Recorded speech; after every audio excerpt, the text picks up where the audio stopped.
अस्सलाम वालेकुम dear students, कैसे हैं आप सब। उम्मीद करता हूं कि आप सब खैरियत से होंगे। तो कल के दिन हमने डार्बक्स थ्योरम जो है उसको डिस्कस किया था। तो आज हम ideal analysis two BS mathematics 6 semester next बढ़ेंगे। और आज के दिन हम पढ़ेंगे कंडीशन ऑफ इंटेग्रेबिलिटी। ठीक है, इसके तीन नाम है। इसको कंडीशन ऑफ इंटेग्रेबिलिटी भी कहते हैं, कॉशी क्राइटेरियन ऑफ इंटेग्रेबिलिटी भी कहते हैं, रीमन क्राइटेरियन ऑफ इंटेग्रेबिलिटी भी कहते हैं। यानी कि ये हमें बताया करेगा कि फ़ंक्शन जो है वो इंटीग्रल है कि नहीं, ठीक है, इंटीग्रेबल है कि नहीं। ये उसके लिए ये कंडीशन है, कंडीशन ऑफ इंटेग्रेबिलिटी। ठीक है, इससे हमें पता चला करेगा कि फ़ंक्शन जो है हमारा वो इंटीग्रेबल है कि नहीं।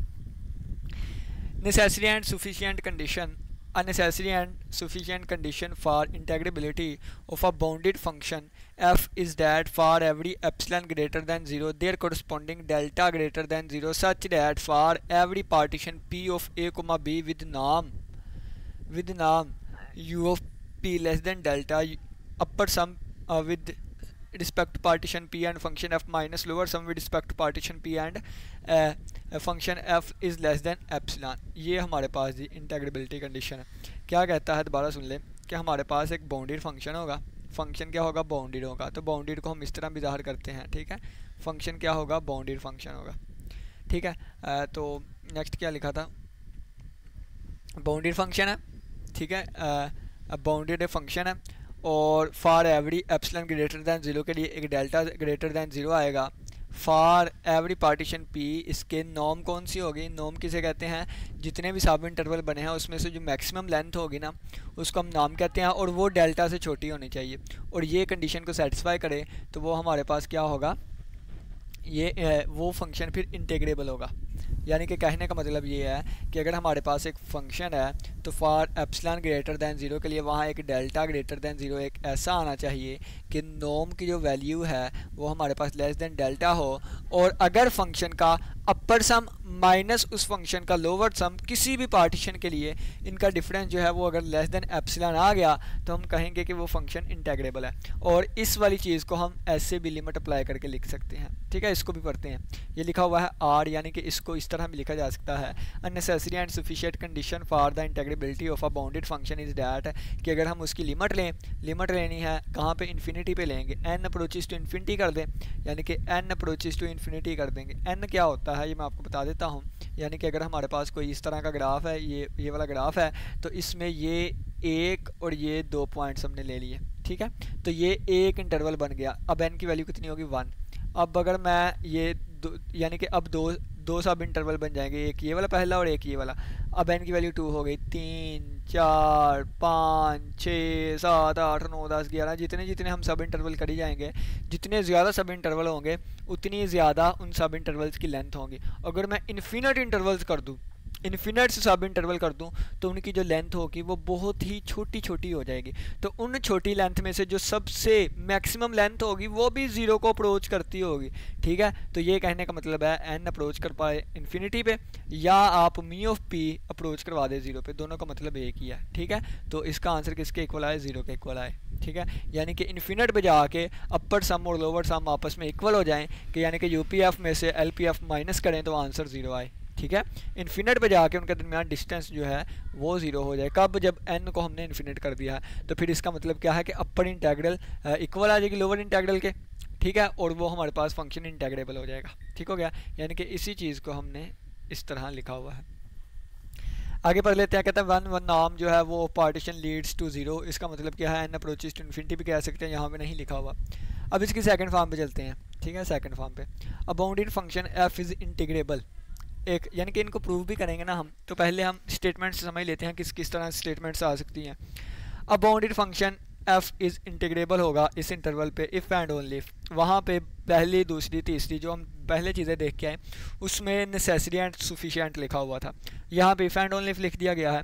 For every epsilon greater than 0 के लिए there exist a partition p, वहाँ पे एक ऐसी पार्टीशन आनी चाहिए कि ये वाली चीज़ हो। ठीक है, ये वाली चीज़ हमारे पास। नोट पे चलते हैं।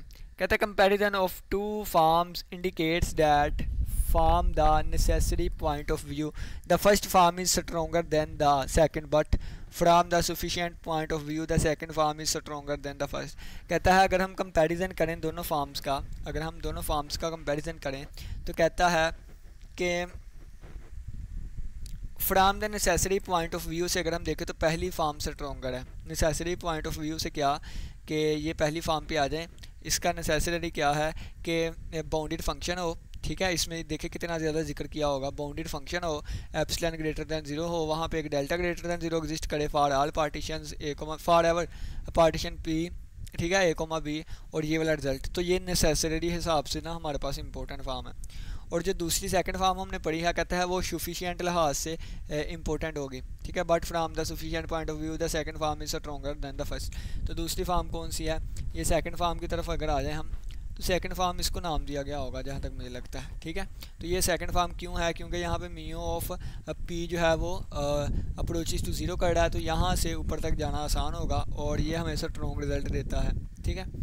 बाकी सेकंड फॉर्म को इनको ने ये वाला नाम दिया हुआ है, एट द एंड ये भी तो वही है ना, ठीक है। तो ये लिखने में ज़रा आया होगा। बाकी हम इसको दूसरे नोट से देख लेते हैं, अगर ये चीज़ दूसरे नोट्स पे मौजूद है तो वहाँ से हम इसको देखते हैं।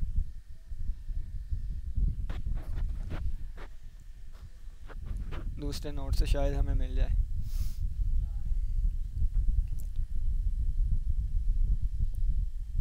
ये क्या है, ये नहीं है दूसरे नोट्स, एक मिनट, दूसरे नोट्स कैम स्कैनर लिखा होगा उसका, अडियल एनालिसिस कम्प्लेक्स, ये भी नहीं, कैम स्कैनर के नाम से होगा, ये है कैम स्कैनर।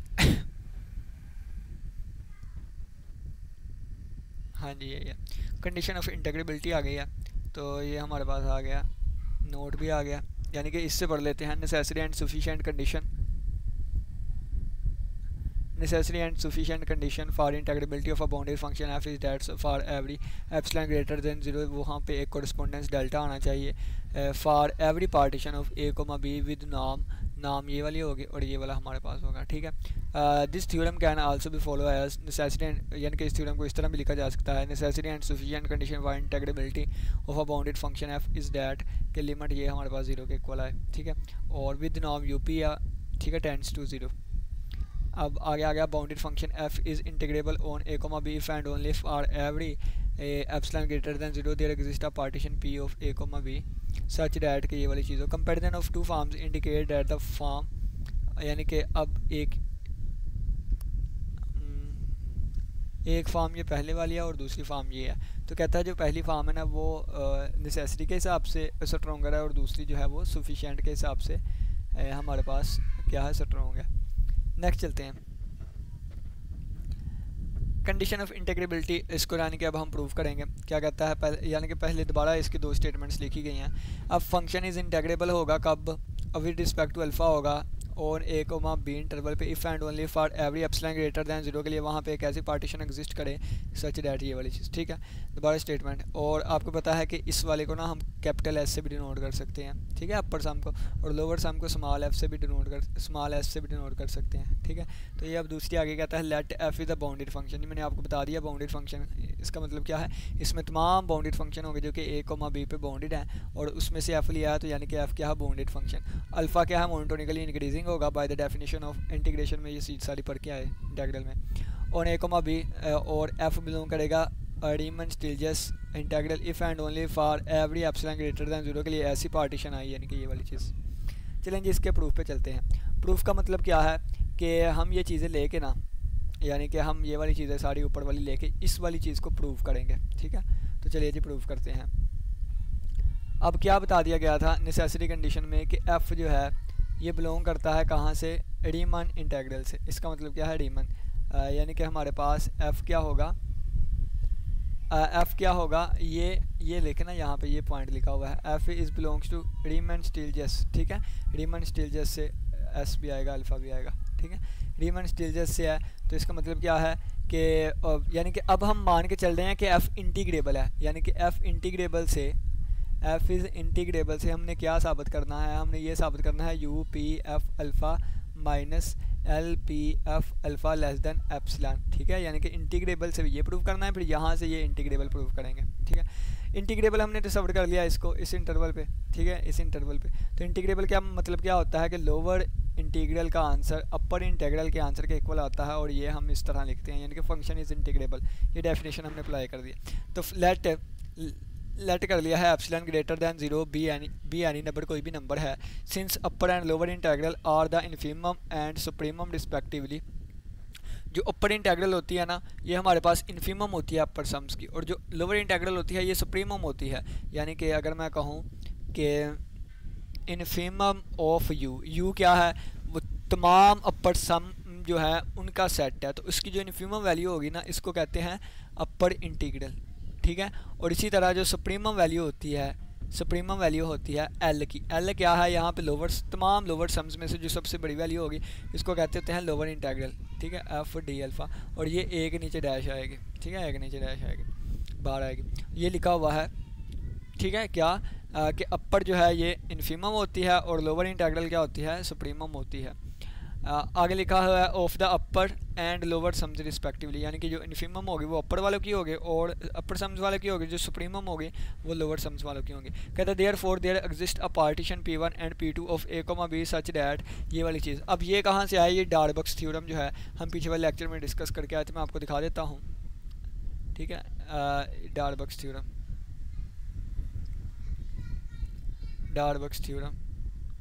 ये है डार्बक्स थ्योरम,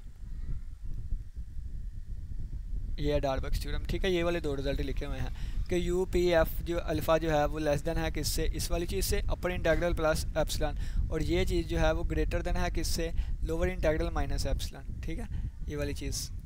तो चलें जी वापस चलते हैं,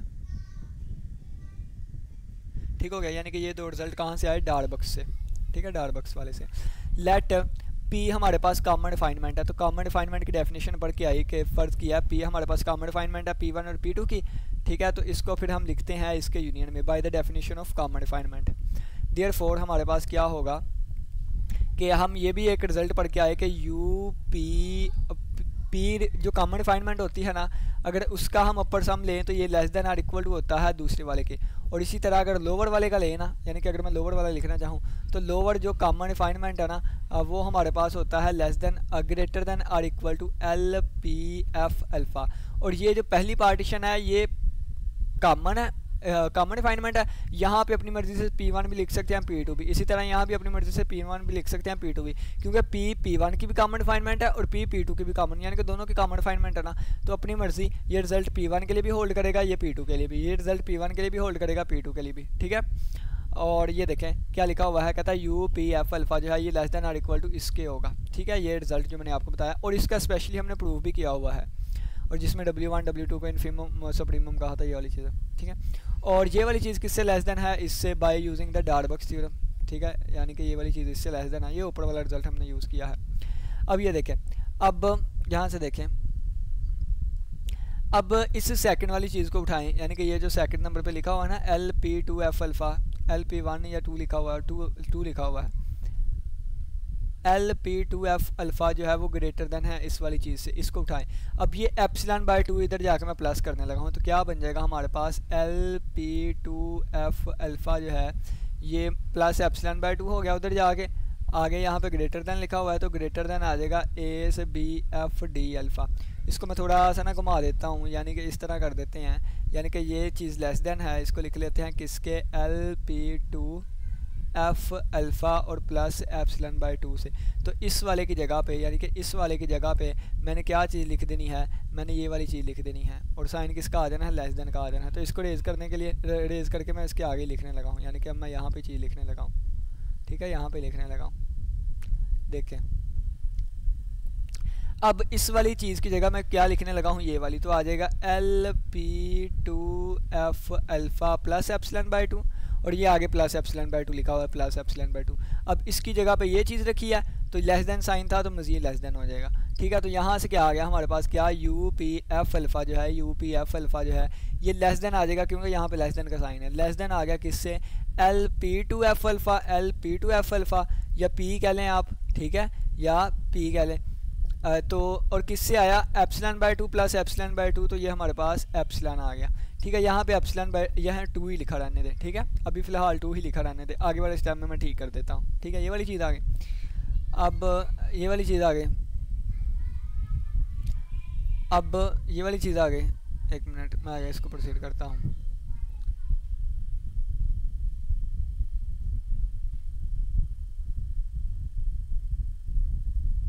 और ये वाली चीज़ आ गई। अब देखें नेक्स्ट कि इसको अब मैं रेज कर देता हूँ, साथ साथ आप नोट करिए जाए ना जो जो स्टेप्स यहाँ पे आपने करने हैं, ठीक है। इसको अब हम रेज कर देते हैं। देखें अब यहाँ पे P2 आ गया। P2 कैसे आया ये भी मैंने आपको बता दिया अकॉर्डिंग टू द रूल्स। अब ये वाली चीज़ जो है, ये वाली चीज़ ये देखे लिखी हुई, ये वाला मैंने रिजल्ट लिखवाया हुआ है कि ये P1 के लिए भी सेटिस्फाई करता था, P2 के लिए भी, क्योंकि P जो है वो कॉमन डिफाइनमेंट है P1 और P2 दोनों की, ठीक है। अब ये वाली चीज़ लेस देन और इक्वल टू है इस वाली चीज़ से, तो ये हमारे पास आ जाएगी लेस देन और इक्वल टू है किस वाली चीज़ से, P2F अल्फ़ा। ये वाली चीज़ लेस देन और इक्वल टू है किससे, ये वाली चीज़ लेस देन और इक्वल टू है इस वाली चीज़ से, LPF अल्फ़ा से, LPF अल्फ़ा, ठीक है। और ये प्लस एप्सिलॉन वैसे का वैसे ही आ जाएगा, ठीक है। तो ये हमारे पास आ गया। यहाँ से क्या रिजल्ट बनेगा, UPF अल्फ़ा, दरमियान में ये लेस देन वाला साइन आ रहा है तो लेस देन वाला आएगा, और ये आ जाएगा LPF अल्फ़ा और प्लस एप्सिलॉन, ठीक है। अब ये वाली चीज़ उठ के इधर आई तो ये हमारे पास बन गए। अब बीच में से कुछ स्टेप यहाँ पे छोड़े हुए हैं, आगे उन्होंने रफ पे भी सोल्व किए होंगे, तो लेकिन रफ पे भी सोल्व किए होंगे लेकिन इस तरह नहीं जिस तरह के मैंने बताए हैं, ठीक है। तो आप उनको जो जो मैंने चीज़ें बताई हैं साथ साथ नोट कर दीजिएगा, कहीं से नहीं समझ आई तो पीछे करके देख लें, क्योंकि मैंने ठीक बोला है चीज़ों को, ठीक है। तो वो बार बार बोलूँगा तो मैं भी कन्फ्यूज़ होऊंगा, आप भी कन्फ्यूज़ होंगे। दोबारा मैं थोड़ा सा आपको समझा देता हूँ, ठीक है। वो रिजल्ट्स वगैरह मैं साथ साथ ही रिमूव करता गया हूँ। तो ये देख लें कि ये हमारे पास डार्ट बॉक्स से ये वाली चीज़ें आ गई, और P जो है ये कॉमन डिफाइनमेंट P1 P2 की, तो ये P equal P1 union P2 आ गया। अब ये रिज़ल्ट हमने प्रूव किया था, एक ये वाला रिज़ल्ट इसके इक्वल होता है। अब ये किससे लेस देन है, डार्ट बॉक्स, ये पहला ऊपर जो रिज़ल्ट लिखा हुआ है ये हमने इसकी वैल्यू पुट कर दी, ठीक है। अब यहाँ से क्या, अब ये वाली वैल्यू किससे लेस देन होगी, ये वाली वैल्यू लेस देन होगी इस वाली चीज़ से। अब ये वैल्यू हमने कहाँ से निकाली है, तो ये यहाँ से रिजल्ट निकाला हुआ है, ठीक है। ये कैसे निकाला ये मैंने सोल्व कर दिया था, और plus epsilon by two plus epsilon by two epsilon बन गया, तो ये वाली चीज़ आ गई, ठीक है। ये वाली चीज़ आ गई हमारे पास, ये वाली चीज़ नहीं आई बल्कि ये वाली चीज़ आ गई P2 वाली। अब P2 की जगह P1 P कैसे आया, तो ये वाला कॉमन डिफाइनमेंट थी, तो ये रिजल्ट फॉलो होता है, और इसका हमने प्रूव भी किया हुआ है, ठीक है। ये वाली चीज़ आ गई फिर, और ये less than or equal to है, लेकिन यहाँ पे लेस देन आ रहा है तो UPF अल्फ़ा लेस देन आ गया इस वाली चीज़ से। अब ये इधर आके माइनस का हो गया, तो ये हमारे पास प्रूव हो गया।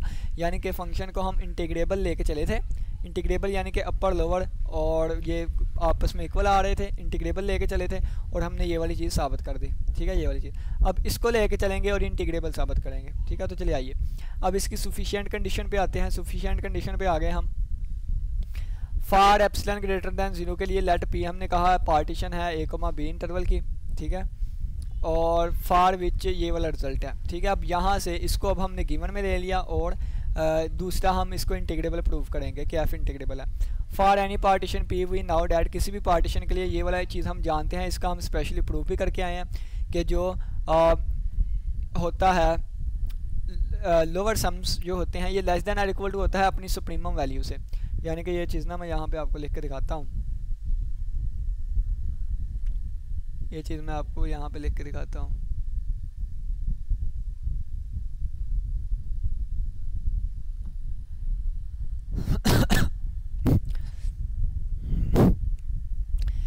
कि LPF अल्फ़ा लिखा हुआ है, ठीक है। LPF अल्फ़ा लिखा हुआ है, और अगर मैं इसकी सबसे छोटी वैल्यू ले लूँ यानी कि infimum of LPF alpha, L ले लें या LPF अल्फ़ा लिख लें, इसका मतलब क्या है, इसमें कोई भी लोअर सम की वैल्यू आ सकती है, लेकिन इसमें ये सुप्रीमम है और इसमें सबसे बड़ी वैल्यू आएगी लोअर सम की। तो अगर तो फ़र्ज़ किया ये भी वही वैल्यू है जो कि ये वाली है, तो फिर इनमें इक्वल टू आएगा। लेकिन अगर ये मैं बड़ी वैल्यू के अलावा कोई ले लूँ तो ये फिर छोटी होगी सबसे बड़ी वाली वैल्यू यानी कि सुप्रीमम वाली वैल्यू से, और ये हमारे पास किसके इक्वल होता है, तो ये आ जाएगा LPF अल्फ़ा। ये हमारे पास इक्वल होता है इंटीग्रल इंटीग्रल A से लेके B तक, और ये क्या होता है, लोअर इंटीग्रल होती है FD अल्फ़ा आ जाएगा। इसी तरह अगर मैं कंपैरिजन करूँ इन्फीमम वैल्यू ऑफ UPF, ठीक है, UPF अल्फ़ा से, ठीक है। अगर मैं इसका कंपेयर इससे करूँ और UPF अल्फ़ा का करूँ, तो ये देखें ये सबसे छोटी वैल्यू है। तो छोटी वैल्यू है, अगर ये भी छोटी वैल्यू उठाऊँ, ये कुछ भी हो सकता हो सकती है, ये एक स्पेशल वैल्यू है, ये कुछ भी हो सकती है। तो ये हमारे पास अगर फ़र्ज़ किया ये भी मैं इन्फीमम वाली वैल्यू उठाता हूँ तो इनमें इक्वल आ जाएगा। लेकिन अगर ये मैं इन्फीमम के अलावा कोई वैल्यू उठाता हूँ तो फिर ज़ाहिर सी बात है कि ये बड़ी होगी, क्योंकि सबसे छोटी तो ये वाली है, इनके दरमियान ये रिलेशन होता है। अब ये किसके इक्वल होता है, ये अपर इंटेग्रल होता है, तो ये आ गया ए से बी एफ डी अल्फ़ा और less than or equal to किससे आ गया, यू पी एफ अल्फ़ा से। और हमेशा याद रखें कि ये क्या है, ये सुप्रीमम है, ये इन्फीमम है। तो जो अपर सम होता है उसकी कोई भी वैल्यू ले लें, जो लोअर सम होता है उनकी कोई भी वैल्यू ले लें, तो अपर सम हमेशा ग्रेटर दैन और इक्वल टू होता है लोअर वाले से, और लोअर हमेशा लेस दैन और इक्वल टू होता है अपर वाले से। तो इनके दरमियान ये वाली चीज़ आ जाएगी, ठीक है। ये वाले आगे बढ़ते हैं और इसका हम प्रूफ भी करके आए थे स्पेशली। अब आगे चलते हैं, कहता है देयरफॉर ये हमारे पास क्या बन जाएगा, देखें कि अगर हम अपर इंटेग्रल माइनस लोअर इंटेग्रल करें तो ये अब लेस दैन और इक्वल टू होगा इस वाली चीज़ से। यानी कि देखें अगर मैं कहूँ U P F alpha minus L P F alpha, वो क्या आएगा इसका आंसर।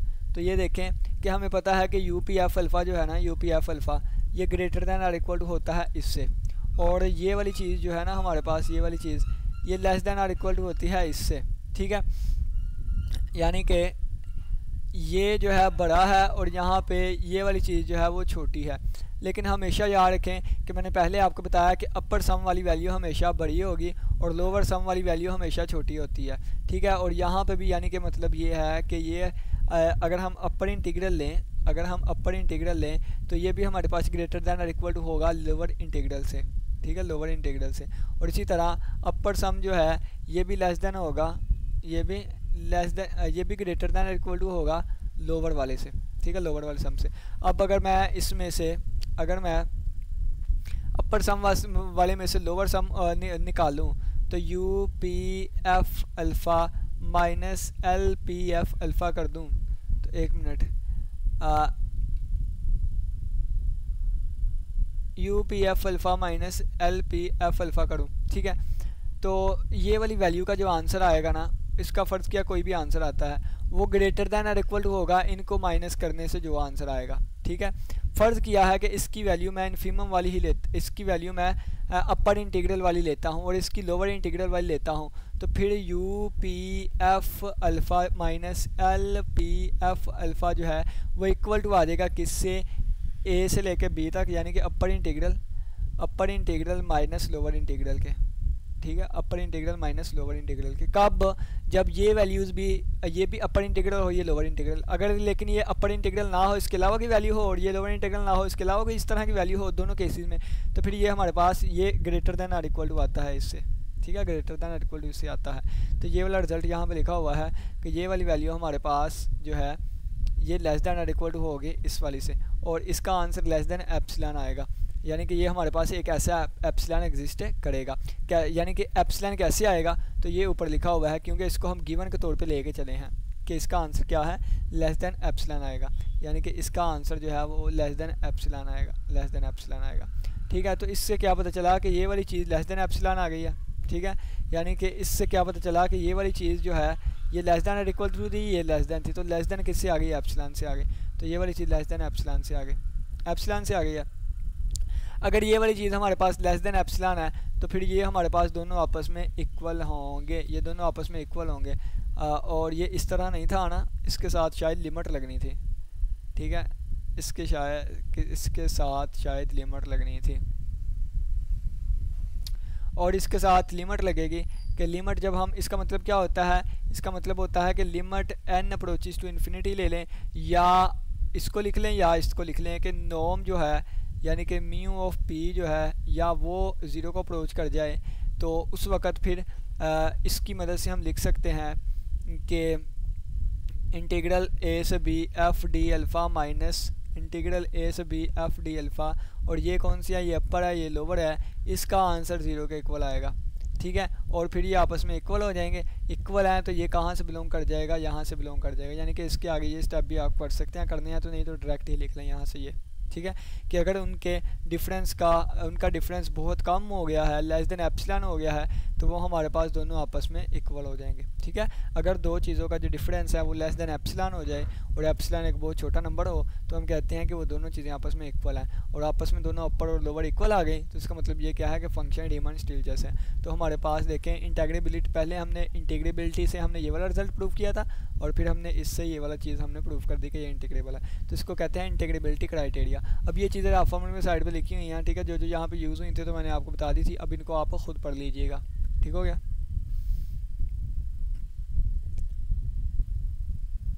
अब इनको आप खुद पढ़ लीजिएगा। तो ये वाला देखिए क्राइटेरिया वही लिखा हुआ है जो कि चीज़ आपको यानी कि ये लोअर ये हमारे पास एल पी एफ अल्फ़ा जो होता है ना, ये लेस दैन और इक्वल टू होता है इससे, ठीक है, और ये हमारे पास ग्रेटर दैन और इक्वल टू होता है इससे, ठीक है। इस वाले को ना, पहली वाले को नेगेटिव से मल्टीप्लाई किया तो ये वाली चीज़ बन गई। अब इसमें से इसको माइनस किया, यानी कि दोनों को ऐड कर दिया ना अब, क्योंकि उसके साथ माइनस है, तो U P F alpha minus L P F alpha जो है इसके साथ साइन क्या आ जाएगा, ग्रेटर दैन और इक्वल टू, ये भी ग्रेटर दैन और इक्वल टू है इस वाली चीज़ से, ठीक है। और ये वाली चीज़ क्या थी, लेस दैन एप्सिलॉन थी, तो यानी कि ये चीज़ फिर लेस दैन एप्सिलॉन आ गई, ये वाली चीज़ लिखी हुई है, ठीक है। और ये नीचे रिजल्ट मुझे लगता है कि किसी और का लिखा हुआ है, ये किसी और चीज़ का रिजल्ट लिखा हुआ है, ये आगे हम थ्योरम्स डिस्कस करेंगे ना, उनमें से एक रिजल्ट आएगा ये डिफरेंस वाला, यानी कि ये जो आगे थ्योरम हम डिस्कस करेंगे उसका रिजल्ट आएगा, तो ये ज़रा पहले ही लिख दिया गया है। तो नेक्स्ट लेक्चर में हम डिफरेंट थ्योरम्स देखेंगे, उनका प्रूफ नहीं, सिर्फ थ्योरम्स देखेंगे, ठीक है। तो उम्मीद करता हूँ आज के लेक्चर के समझ आई होगी, किसी बच्चे को कोई भी क्वेश्चन हुआ तो लाजमी पूछिएगा। इसी के साथ इजाज़त दें, अपना बहुत सा ख्याल रखिएगा। अल्लाह हाफिज़, अल्लाह निगहबान।